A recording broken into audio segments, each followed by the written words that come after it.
whenever I listen to a Malik Scott or watch a Malik Scott interview, should I say, it's like entering the Twilight Zone, because this guy is an actor playing a role, and he's not necessarily trying his best to convince us, the public, of his character. He's trying to convince Deontay Wilder, his paymaster, because he comes out with the most outrageous nonsense, proclaiming Wilder to be the most dynamic fighter in history, saying he's got better boxing skills than Muhammad Ali and all this crazy stuff. This is to appease Deontay. This is to keep Deontay happy. And some people have pointed out that maybe Malik Scott is actually getting the best out of Deontay Wilder by appealing to his ego in this way. Maybe this is how you've got to deal with Wilder. Maybe if you try to deal with him in a conventional fashion, the way Mark Breland did, you're going to get a fighter who's not going to listen to what you have to say. I mean, going back to Muhammad Ali, when Angelo Dundee first came across Ali, he was training in Dundee's gym in Miami. He straight away realized that Ali was a hard-headed young kid, and he wouldn't listen to instructions if you told him straight up, do this, do that. So what Dundee figured out is you have to appeal to his ego to get him to do things. So he was watching Ali spar, and Dundee felt that the sparring partner was susceptible to uppercuts, but Ali wasn't throwing any uppercuts. So Dundee told him, that was a beautiful uppercut you just threw there, when Ali hadn't even thrown an uppercut. I guess he'd thrown a combination, and Dundee said, beautiful up. He got the most amazing uppercut I've ever seen. And then Ali all of a sudden started throwing loads of uppercuts.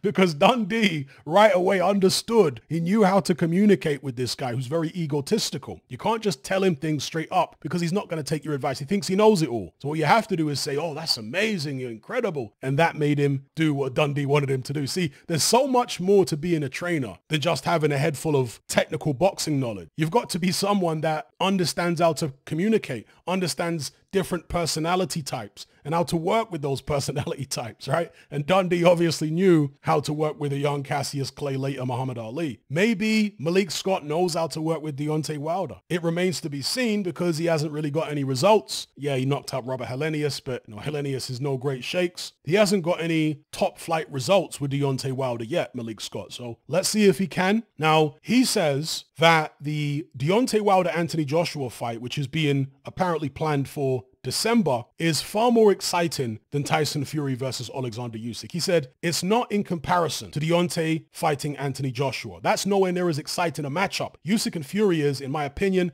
not an exciting matchup. Even if Fury went in to knock him out, it wouldn't be as exciting as Deontay and AJ going at it. Now, I can definitely see why he says that on paper, when you think of how vulnerable Anthony Joshua is, as well as talented, as well as powerful, got power in both hands. Unlike Wilder, Anthony Joshua has power in the left, power in the right, power in the uppercuts and hooks too. Deontay Wilder's really just got a straight right hand. He has a left hook. There's not that much on it. He doesn't use it that often. His uppercuts are not great. His hooks are not great. It's really just a straight right hand that Deontay Wilder is super destructive with. Whereas Anthony Joshua's got more punches in his arsenal, more things he can knock you out with. Now, none of Anthony Joshua's individual punches are as powerful as Deontay Wilder's straight right hand, but they're powerful enough, I think, to knock Wilder out. Yeah, you look at Anthony Joshua's attributes and his vulnerabilities, and you look at Deontay Wilder's ferocious fighting spirit, because that's something that people don't talk about often enough, for my money, about Deontay Wilder, is this man is a ferocious guy when it comes to his spirit for fighting. Ferocious. It's not that he's just a big puncher. He has heart in him for battle. Okay, and that's what makes him dangerous. He's got a very, very strong will. And so you put those two guys together, and yeah, you think, wow, this fight could be very explosive. Maybe it's over in a couple of rounds. But then I think if Anthony Joshua is sufficiently strong on the night mentally, sufficiently recovered from what's happened to him in the past, in the Andy Ruiz fight, the first time, and in the Usyk defeats, if he's sufficiently recovered from that and he's worked well enough with Derek James, maybe he can go in there and make it such a technical fight that Deontay Wilder can't even get started, that he shuts him down in a similar way to Tyson Fury shutting him down in the second fight, where he just has his right hand timed, knows when it's coming, he knows the tell, and he just sticks a jab on Deontay Wilder all night. Doesn't necessarily have to stop him the way Fury did, but maybe just shuts him down and outboxes him over 12, and it turns out to be anticlimactic. That is a possibility. I mean, anything's a possibility in this fight, quite frankly, right? But I wouldn't rule out something like that happening. And conversely, I wouldn't rule out a slugfest breaking out in the Tyson Fury Alexander Usyk fight. Now,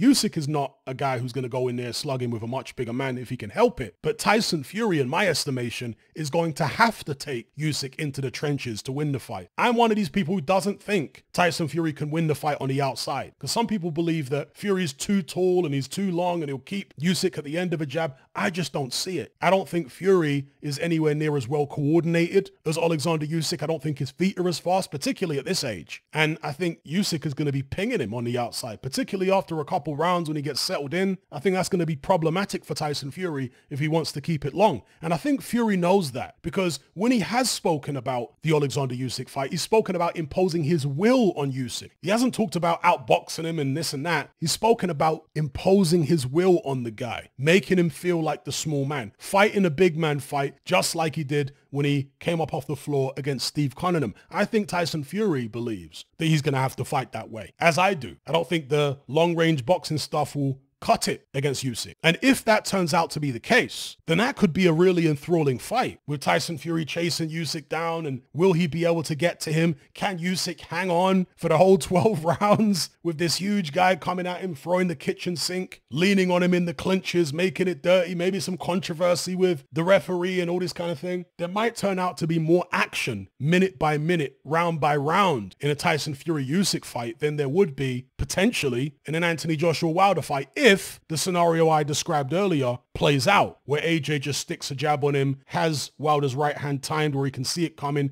takes a step back, goes back to jabbing. If it's that kind of technical fight, and I have to assume that's the kind of fight AJ wants against Wilder. He doesn't want a shootout. He wants it to be a technical affair. So yeah, anyway, let me know what you guys think about this in the comments below. Malik Scott saying that Usyk Fury isn't an exciting fight, nowhere near as exciting as AJ Wilder. On paper, I agree, but fights ain't won and lost on paper. They're won and lost in the ring. Sometimes things can look great on paper, but in reality, they turn out to be anticlimactic, and vice versa. So let me know what you guys think. Are you sick and tired of the mainstream mindset? Does the dogmatic conformity and pathological ignorance have you tearing your hair out in frustration? Then don't be alone. Come and join our brotherhood on Patreon. We stand as a beacon of reason against an army of insanity. You'll gain access to my weekly topical podcast, where we take more deep dives than Jacques Cousteau on an endless variety of subjects. There's also videos, interviews, live Q&As, as well as a vast back catalogue of previous episodes, including my popular Confessions of a Nightclub Bouncer series. You can listen via the Patreon app or download in high-quality MP3. Connect with myself and hundreds of other members in our Element chat group. There's no contract, no commitment, you can cancel at any time, and it's cheaper than a Mickey D's McMuffin. Just head to my Patreon page via the link below this video and select the tier called the Brotherhood of Reason. I'll see you over there.